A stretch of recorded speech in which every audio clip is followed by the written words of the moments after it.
Aku percaya akan Roh Kudus, gereja Kristus yang kudus, persekutuan para kudus, pengampunan dosa, kebangkitan badan, kehidupan yang kekal.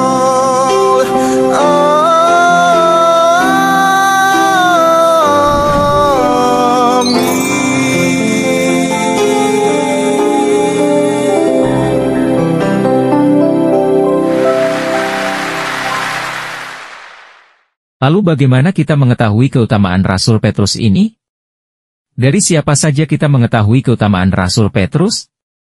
Mari kita lihat satu persatu. 1. Dari Rasul Yohanes. Andreas mula-mula bertemu dengan Simon, saudaranya, dan ia berkata kepadanya, "Kami telah menemukan Mesias," artinya, Kristus. Ia membawanya kepada Yesus.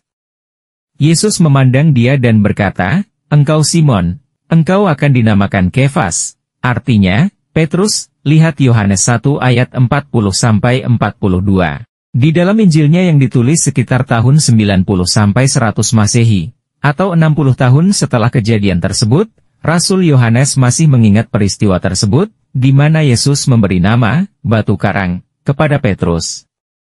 Perjanjian Lama mengajarkan kepada kita bahwa perubahan nama sejalan dengan panggilan atau penugasan yang baru dari Allah. Lihat Kejadian 17 ayat 5, bab 32 ayat 28, bab 41 ayat 45. Dengan demikian Rasul Yohanes mengakui misi Simon yang baru sebagai batu karang. 2. Dari Rasul Matius. Rasul Matius selalu menuliskan Petrus dalam urutan pertama dari ke-12 Rasul di dalam Injil yang ditulisnya. Secara khusus, ia menuliskan pengakuan terhadap Petrus, lihat Matius 16 ayat 13-20, yang menunjukkan keutamaan Rasul Petrus. Setelah Yesus tiba di daerah Kaisarea Filipi, ia bertanya kepada murid-muridnya, "Kata orang, siapakah anak manusia itu?" Jawab mereka, "Ada yang mengatakan, Yohanes Pembaptis, ada juga yang mengatakan, Elia, dan ada pula yang mengatakan, Yeremia atau salah seorang dari para nabi." Lalu Yesus bertanya kepada mereka, "Tetapi apa katamu, siapakah aku ini?" Maka jawab Simon Petrus, "Engkau adalah Mesias, Anak Allah yang hidup." Kata Yesus kepadanya, "Berbahagialah engkau Simon bin Yunus, sebab bukan manusia yang menyatakan itu kepadamu, melainkan Bapa-Ku yang di sorga. Dan aku pun berkata kepadamu, engkau adalah Petrus, dan di atas batu karang ini aku akan mendirikan jemaatku, dan alam maut tidak akan menguasainya. Kepadamu akan kuberikan kunci kerajaan sorga. Apa yang kau ikat di dunia ini akan terikat di sorga, dan apa yang kau lepaskan di dunia ini akan terlepas di sorga." Lalu Yesus melarang murid-muridnya supaya jangan memberitahukan kepada siapapun bahwa ia Mesias.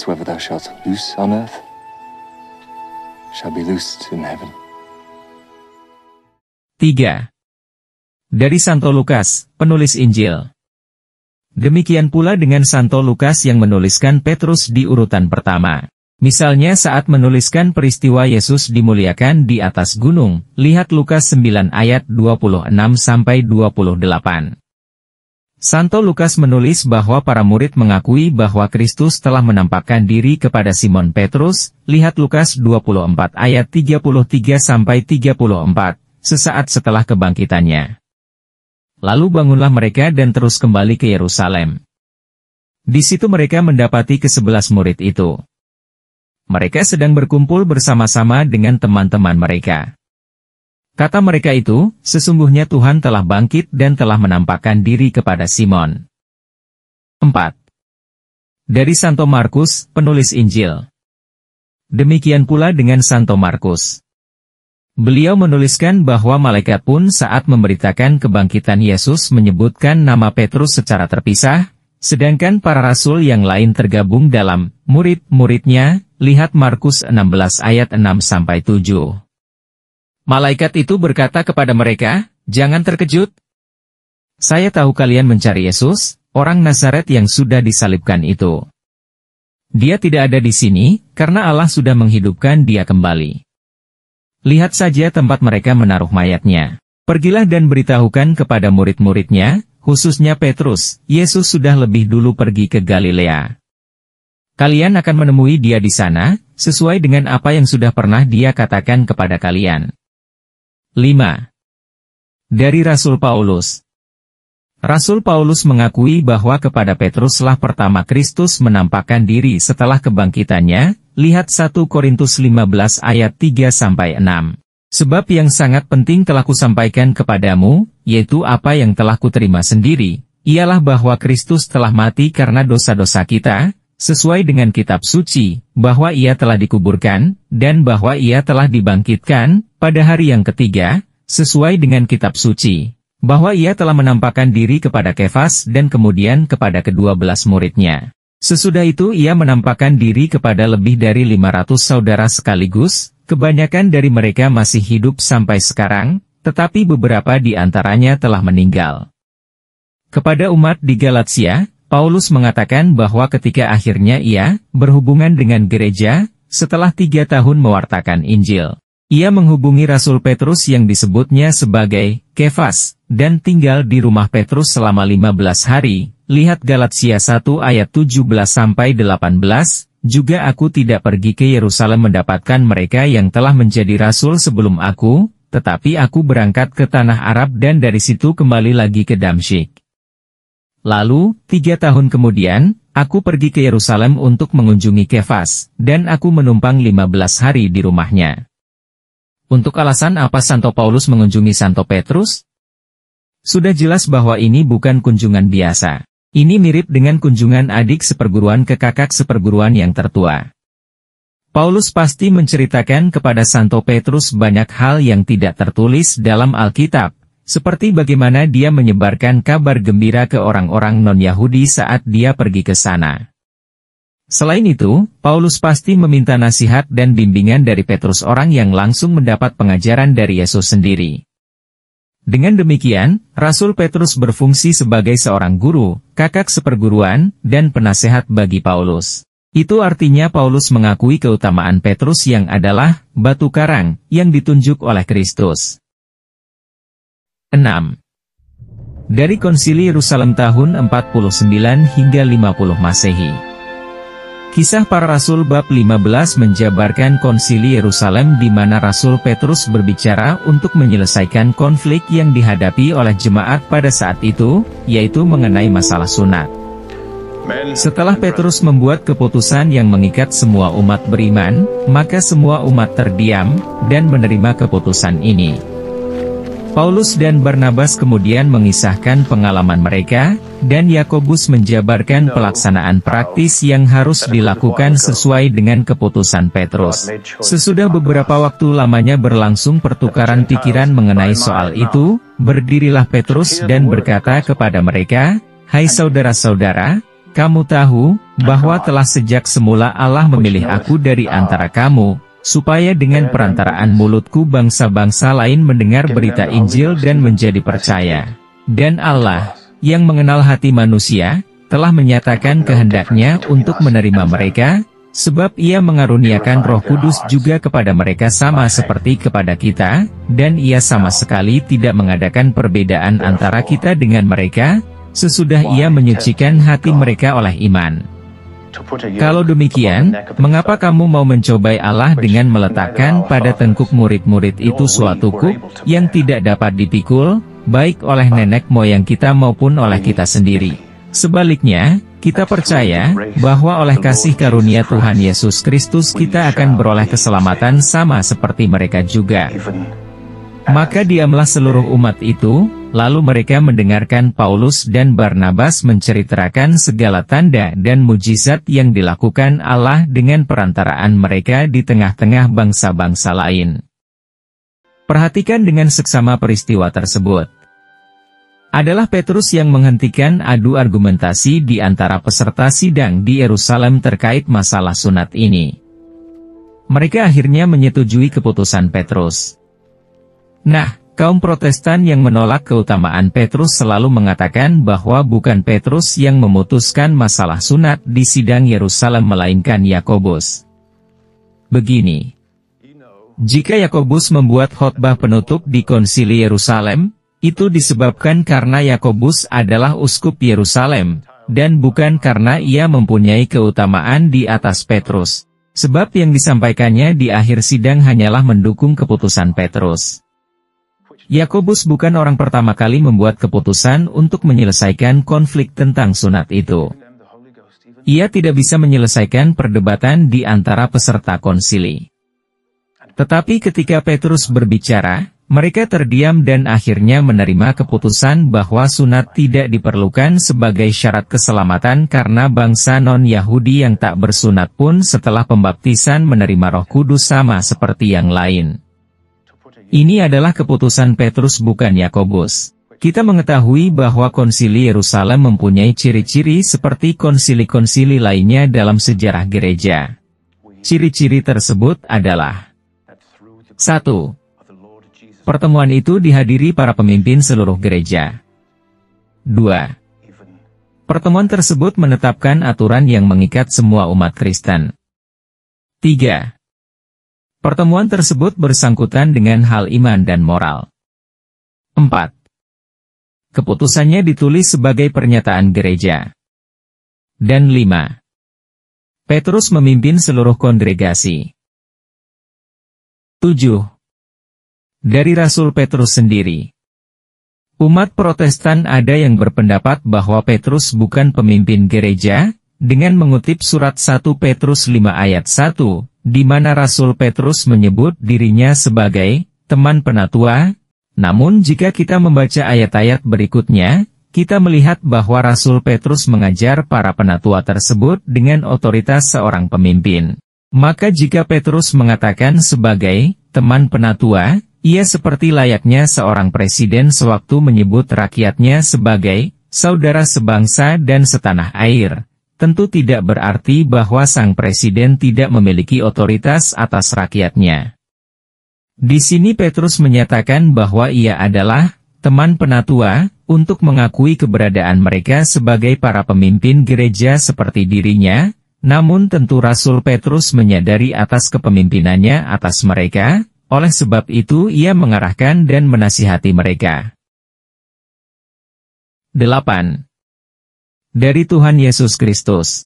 Tuhan Yesus sendiri memberikan keutamaan kepada Petrus dengan memberikan nama, batu karang, kepadanya dan mengatakan bahwa ia akan mendirikan jemaat atau gerejanya atas Petrus. Lihat Matius 16 ayat 15-19.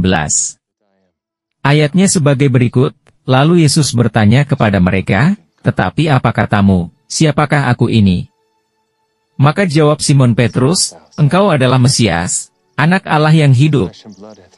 Kata Yesus kepadanya, "Berbahagialah engkau Simon bin Yunus sebab bukan manusia yang menyatakan itu kepadamu, melainkan Bapa-Ku yang di sorga. Dan aku pun berkata kepadamu, engkau adalah Petrus dan di atas batu karang ini aku akan mendirikan jemaatku dan alam maut tidak akan menguasainya. Kepadamu akan kuberikan kunci kerajaan sorga. Apa yang kau ikat di dunia ini akan terikat di sorga dan apa yang kau lepaskan di dunia ini akan terlepas di sorga." Jemaat atau gereja ini akan disertai oleh Kristus sampai akhir zaman seperti yang dinyatakan oleh Yesus ketika memberikan amanat agung di dalam Matius 28 ayat 19-20, "Karena itu pergilah, jadikanlah semua bangsa muridku dan baptislah mereka dalam nama Bapa dan Anak dan Roh Kudus, dan ajarlah mereka melakukan segala sesuatu yang telah kuperintahkan kepadamu. Dan ketahuilah, aku menyertai kamu senantiasa sampai kepada akhir zaman."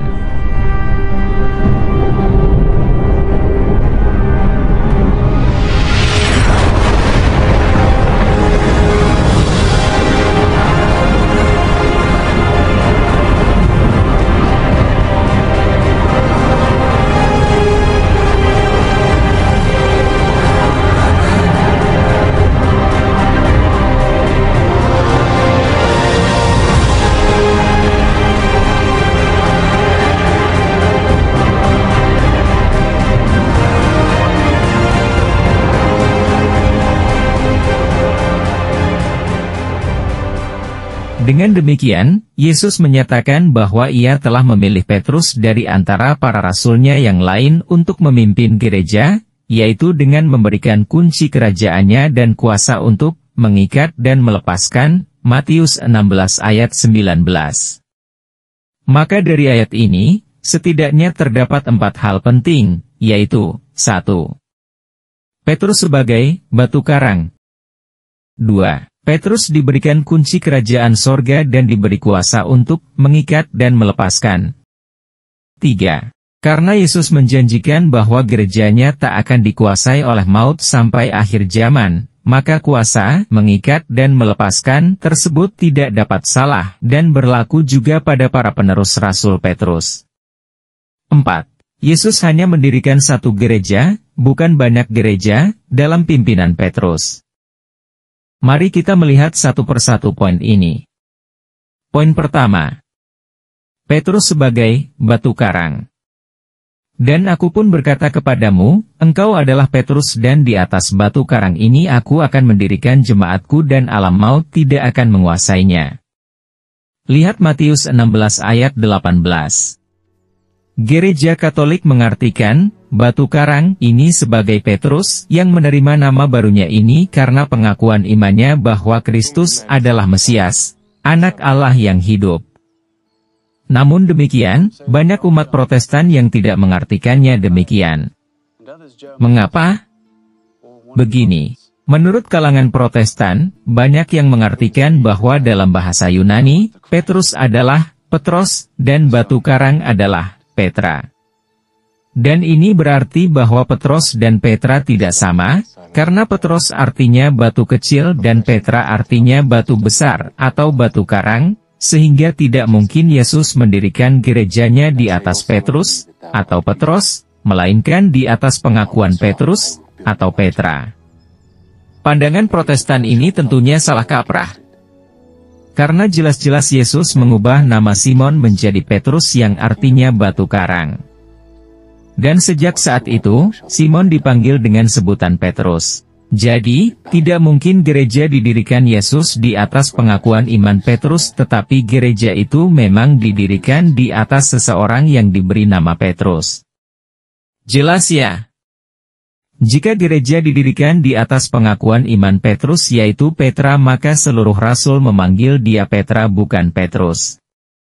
Tapi kenyataannya sampai sekarang semua orang Kristen memanggil Petrus dengan Petrus bukan Petra. Dari tata bahasa Yunani, penggunaan Petros dan Petra adalah karena tata bahasa Yunani mengenal gender maskulin dan feminin dalam kata-katanya. Ini diterapkan bukan hanya terhadap manusia, namun juga terhadap benda-benda. Jadi, dalam hal ini jika Matius 16 ayat 18 diterjemahkan dengan kaidah tersebut maka jadinya seperti ini. Dan aku pun berkata kepadamu, engkau adalah Petros dan di atas Petra ini aku akan mendirikan jemaatku dan alam maut tidak akan menguasainya. Padahal sebenarnya, perbedaan ini disebabkan karena kata Petra tidak dapat digunakan untuk menggantikan nama Petrus karena Petrus adalah laki-laki. Sama saja dengan memanggil Francisca untuk seorang laki-laki yang namanya Franciscus. Lucu kan? Namun pada zaman Yesus, bahasa yang dipakai adalah bahasa Aram. Sehingga sebenarnya Yesus mengatakan demikian. Dan aku pun berkata kepadamu, engkau adalah Kefas dan di atas Kefas ini aku akan mendirikan jemaatku dan alam maut tidak akan menguasainya. Kalian tahu tidak? Sebenarnya Yesus telah memberikan nama Kefas, atau Petrus, kepada Simon jauh sebelum Matius 16 ayat 18 loh. Beneran. Ini terjadi pada waktu Yesus bertemu dengan Simon, di mana Yesus berkata, engkau Simon, anak Yunus, engkau akan dinamakan Kefas, artinya, Petrus atau batu karang. Lihat Yohanes 1 ayat 42. Semakin jelas ya. Selanjutnya, mari kita tinjau dari kelogisan kalimat. Kalau kita menafsirkan bahwa Petros adalah Petrus dan kemudian Petra adalah pengakuan Petrus, maka Matius 16 ayat 18 akan menjadi tidak logis, Sebab bunyinya kira-kira menjadi seperti berikut ini. Yesus berkata kepada Petrus, "Dan aku pun berkata kepadamu, engkau adalah Petrus dan di atas pengakuanmu aku akan mendirikan gerejaku." Dua kalimat tersebut tidak berhubungan. Dan kalau kita melihat dari bahasa Yunani, dikatakan, aku pun, kata, pun, memakai kata, kai, berkata kepadamu, engkau adalah Petrus, dan, kata, dan, memakai kata, taute, di atas batu karang ini, aku akan mendirikan gerejaku. Kai, atau dan, mengindikasikan bahwa kata benda yang dipakai harus merujuk kepada kata benda sebelumnya. Perhatikan, bahwa yang digunakan adalah kata dan, bukannya tapi.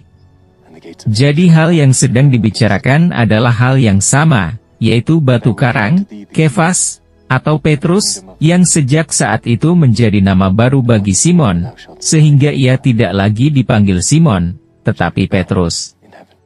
Itulah bukti dari dalam Alkitab, 7 orang dan 1 peristiwa, yang membuktikan keutamaan Rasul Petrus atau Kefas, sang batu karang, di atas mana Tuhan Yesus mendirikan gerejanya. Semoga mencerahkan. Tuhan Yesus memberkati kita semua. Aku percaya akan Roh Kudus, gereja Kristus yang kudus.